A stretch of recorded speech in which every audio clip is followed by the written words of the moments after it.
Président, chers collègues, le groupe FO est d'accord pour considérer que l'impression de rupture qui serait consécutive à la crise sanitaire liée à la Covid-19 est illusoire. En effet, du point de vue des salariés que nous représentons en tant qu'organisation syndicale, cette crise sanitaire a certes aggravé la crise sociale, mais celle-ci était déjà grave pour les salariés depuis des années. Chômage en hausse, suppression d'emplois industriels et de postes statutaires, salaires stagnants dans le privé, pouvoir d'achat en baisse depuis 10 ans pour les fonctionnaires, remise en cause des conventions collectives par les fusions de branches, attaques sur les statuts dans la fonction publique et le secteur public, régression continue du droit du travail, notamment ces dernières années par des lois fortement combattues, loi travail El Khomri, ordonnance Macron, baisse des pensions de retraite, recul de l'âge de départ, remise en cause du système solidaire par répartition au profit d'un système individualisé préparant la sortie de la sécurité sociale vers le privé. Destruction méthodique des services publics, l'hôpital public bien sûr, on y reviendra, mais aussi l'éducation nationale, la formation professionnelle, la poste et les télécoms, l'électricité et le gaz, les chemins de fer, etc. Indicateur incontestable de cette situation très sombre pour les ménages salariés, la France, 6e puissance économique du monde, passera le cap des 10 millions de pauvres cette année, notamment parce qu'1 million de personnes supplémentaires ont basculé dans la pauvreté avec cette crise. La contre-réforme de l'assurance chômage promue par le gouvernement et ses alliés ajoutera encore des conséquences terribles pour des centaines de milliers de salariés. Selon l'UNADIC, 1,2 million de salariés seront perdants. 400 000 verraient même leur indemnisation baisser en moyenne de 40%. Le montant moyen mensuel net de l'allocation passerait de 890 à 535 euros. Pour 40 000 personnes, l'allocation passerait de plus de 800 euros à seulement 300. Pour 3 000 chômeurs, la baisse serait de 80%. Toujours selon l'UNEDIC, les premiers touchés seront ceux qui travaillent dans les secteurs frappés de plein fouet par la crise, commerce, hôtellerie, restauration notamment. C'est donc pour eux la double peine. Oui, la casse de l'hôpital public a été engagée il y a longtemps et a été poursuivie par tous les gouvernements. Le plan Juppé de 1995 a imposé aux hôpitaux publics des projets d'établissement compatibles avec les objectifs nationaux de dépenses et qui ont été constamment à la baisse. En 2003, c'est la fin de la permanence des soins de ville qui a fait exploser les passages à l'hôpital. Dans le même temps, c'est déployer la réduction de temps de travail à l'hôpital sans création des postes à due proportion. En 2007, c'est la loi HPST qui a contraint à gérer l'hôpital comme une entreprise, avec notamment la tristement célèbre T2A, on en a parlé tout à l'heure, qui a fait des ravages dans les budgets. Et en parallèle, la vision comptable initiée en 1996, qui a conduit à fermer des lits, ce qui revient d'une part à baisser l'offre de soins et d'autre part à tailler dans les effectifs, donc dans la masse salariale. Un lit d'hôpital pour 142 Français en 1981, un lit pour 275 Français en 2018, soit 40% de lits supprimés sur la période. Et pendant la crise, les ARS continuent aveuglément de décider d'enfermer encore. Tout cela porte un nom, l'austérité, et, ainsi que Force ouvrière l'a dénoncé, l'austérité tue. Tout cela a une origine, la construction d'une Europe dite de la libre concurrence, qui est surtout la liberté de détruire les acquis sociaux pour augmenter les profits. Ce qui passe par la baisse des dépenses publiques et par conséquent le saccage des services publics qui ont vocation, rappelons-le, d'assurer l'égalité républicaine sur tout le territoire et la casse de la sécurité sociale dans toutes ses composantes qui a vocation à assurer la solidarité.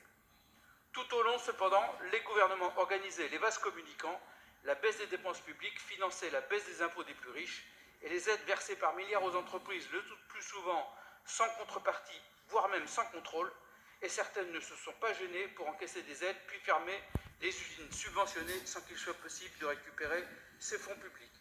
Quand il faudrait quelques milliards pour équilibrer les régimes de retraite mis à mal par des exonérations de cotisations, un gouvernement dépense 100 milliards en CICE qui n'a pas l'effet promis. Autre sujet, la négociation collective, grand acquis des années 30 et 50 du XXe siècle, qui dans les branches a permis le développement souple et par la négociation d'accords protecteurs pour les salariés, quelle que soit leur entreprise, en taille et en localisation sur le territoire. Un vrai progrès républicain, mais un progrès grignoté, contre-réforme après contre-réforme et en renversant les valeurs. Par exemple, en accordant la fin de la hiérarchie des normes et du principe de faveur. Désormais, on peut déroger dans l'entreprise aux conventions collectives de branche, c'est-à-dire qu'on peut priver les salariés d'une entreprise des droits qu'ils avaient dans leur branche. Il paraît que c'est moderne, alors qu'on n'a pas vu plus réactionnaire comme direction dans le, entre guillemets, dialogue social. On pourrait multiplier les exemples pour compléter ce tableau de la dévastation du pays poursuivi depuis des décennies par les gouvernements successifs, à laquelle FO n'a cessé de s'opposer. Oui, comme l'indique l'avis dès l'introduction, je cite, « Les changements produits sont en fait à l'œuvre depuis longtemps. Mais nous n'y voyons pas les mêmes causes. Nous n'avons pas oublié la déclaration de Denis Kessler, ex-adjoint d'Ernest Antoine Salière, fin 2007, pour engager le gouvernement. Je cite, « La liste des réformes, c'est simple. Prenez tout ce qui a été mis en place entre 1944 et 1952, sans exception. Il s'agit aujourd'hui de sortir de 1945 et de défaire méthodiquement le programme du Conseil national de la résistance. » Et c'est exactement ce qu'il s'est passé. Pour FO, ceux qui, pendant des décennies, ont décidé et soutenu les politiques qui ont amené à cette situation ne peuvent pas aujourd'hui déplorer la situation. Concernant l'environnement, et plus particulièrement l'urgence climatique sur laquelle nous nous sommes exprimés, force là aussi est de constater que, pour partie du fait du choix des politiques énergétiques notamment, le progrès économique libéré de toute contrainte a entraîné les désordres qui mettent en péril l'humanité et au-delà. Mais, au vu de la situation économique et sociale, pour nombre de nos camarades, la fin du mois prime sur la fin du monde. On l'a vu de façon abrupte avec les gilets jaunes réclamant du gasoil pas cher pour pouvoir faire les kilomètres quotidiens nécessaires. À FO, nous disons, le salaire et l'emploi ne sont pas les ennemis du climat. Mais nous savons aussi que le climat, son réchauffement, ses conséquences, seront très rapidement l'ennemi de nos salaires, de nos emplois et de notre protection sociale, parce que les bouleversements induits seront dévastateurs. Évidemment, l'ensemble de ces dérèglements économiques, sociaux, environnementaux conduisent à une rébellion, légitime mais pas légale, et par conséquent à la montée d'un autoritarisme du pouvoir qui se traduit très concrètement par la remise en cause progressive, sous des motifs divers, des libertés publiques. À cette sombre situation s'ajoute donc une pandémie qui, c'est vrai, met encore plus en difficulté un système déjà bien mal en point. C'est l'émergence d'une maladie nouvelle. L'avis cite Philippe Sansonetti. Or, Philippe Sansonetti cite lui-même Charles Nicolle, qui dès 1920 disait, je cite, « Il y a donc des maladies nouvelles, c'est un fait fatal, un autre fait aussi fatal, et que nous ne saurons jamais les dépister dès leur origine. » Fatal, c'est dans le sens de dire que c'est une conséquence inéluctable et intrinsèque du développement de l'espèce humaine, et pas le fait des conditions actuelles sur l'échelle de 300 000 ans. S'il est tentant de mettre cette pandémie au compte du recul de la biodiversité, il faut, comme toujours, laisser le temps à la science d'établir ses conclusions.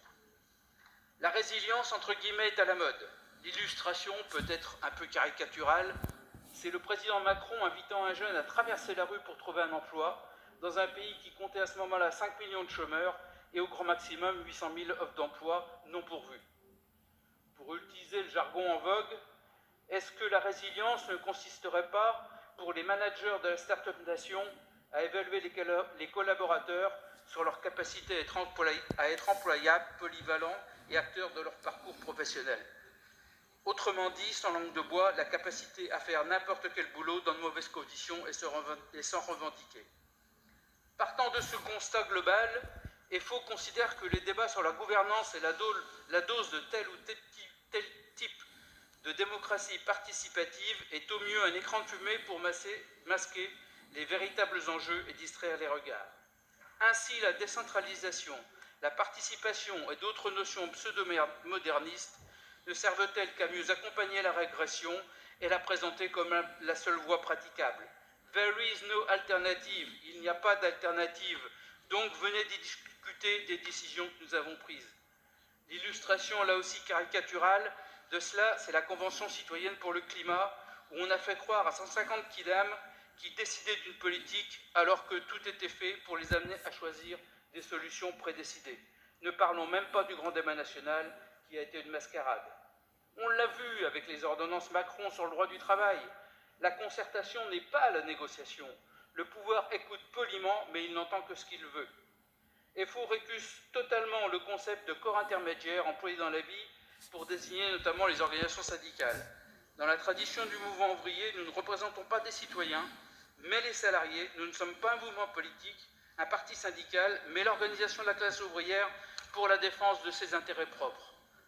Le terme classe ouvrière écorche peut-être quelques oreilles, mais après tout, n'est-ce pas l'homme d'affaires milliardaire Warren Buffett qui a dit en 2005, je cite, « Il y a une guerre des classes, c'est un fait, mais c'est ma classe, la classe des riches, qui mène cette guerre et qui est en train de la gagner. » Nous ne pensons pas non plus que les réseaux sociaux constituent une agora numérique, mais plutôt une arène peuplée de trolls, où les opinions prennent trop souvent le pas sur les faits et où s'impose une immédiateté qui n'est pas compatible avec le temps nécessaire à la démocratie.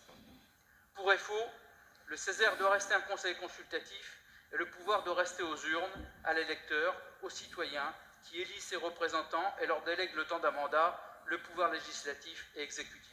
Alors non, Monsieur le Président, Mesdames et Messieurs, chers collègues, EFO ne partage pas l'encouragement à s'investir dans le projet Start-up de territoire qui fait curieusement écho à la Start-up Nation du président Macron. À vrai dire, le groupe FO ne partage presque rien de l'analyse et des objectifs de l'avis présenté. C'est pourquoi nous voterons contre.